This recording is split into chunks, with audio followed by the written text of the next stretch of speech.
You are having a great Monday, not a manic Monday, but if you are, go ahead and take 5, because whatever you're dealing with is still going to be there 5 minutes from now.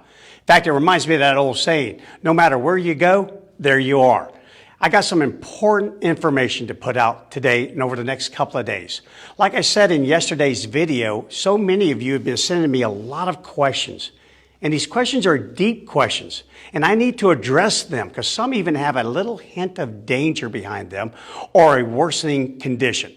But before I can answer those questions in a way that'll make sense to you, I've got to cover some groundwork first. I got to go over some basic canine behavior fundamentals, communication fundamentals, and also genetics. Genetics are really important because they really influence what our dogs do today and what our dogs are actually going to do in our lifetime. So let me kind of just get started here. Today is lesson 1, and I'm going to have about 5 lessons in which I'm going to cover this. And don't worry, we'll be bringing dogs back into the picture on all the other subsequent lessons. But today, I'm going to kind of do just a little bit of chalk talk with you, because today's lesson is by far the most important lesson that I can give you in this entire year. So you paying attention? Remember, put everything aside. Manic Monday, you'll deal with it when you get done. Let's get this thing done. Okay, first things first. You didn't know I could draw, did you? No comments. Just give me the old like over there. Doing the best I can here. We humans, according to Dr. Frank de Waal, a world-renowned ethologist, primatologist, and best-selling author, he says that we are so logic-driven. We cannot stand the absence of it. And he's absolutely right. So for decades now, our dogs have done behaviors that we wonder, why? Why did my dog do that?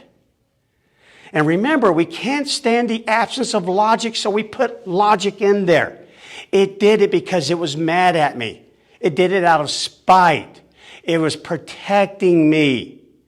The list goes on. And don't even bother to go to the internet because half of that stuff was you. You deciding that I need to put logic in there instead of real science. So I'm going to make sure over the next 5 days that I put real science into your answers, or into your questions and my answers. I'm going to guarantee that you may not like the answer for your particular situation, but it'll be the most honest and the most correct answer I can provide to you. They will all be based upon science. All right, so back to my little drawing here. You don't know why Fido did what it did. You don't know why he chewed up your sofa. You don't know why she barked all night long. So therefore, when you can't find the answer you're looking for, you'll create an answer. That's what we do. We create an answer.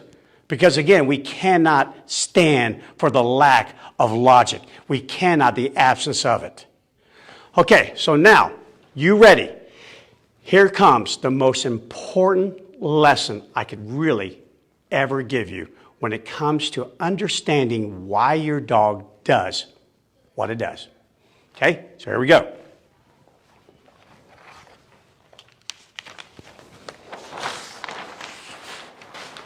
Alrighty, I've drawn here on the board 2 genetic structures, family trees as you will. Notice that the roots do not intertwine at any given point.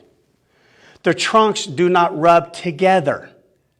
The limbs nor their branches ever touch. These are 2 separate trees. Got it? Still with me? All right, here we go.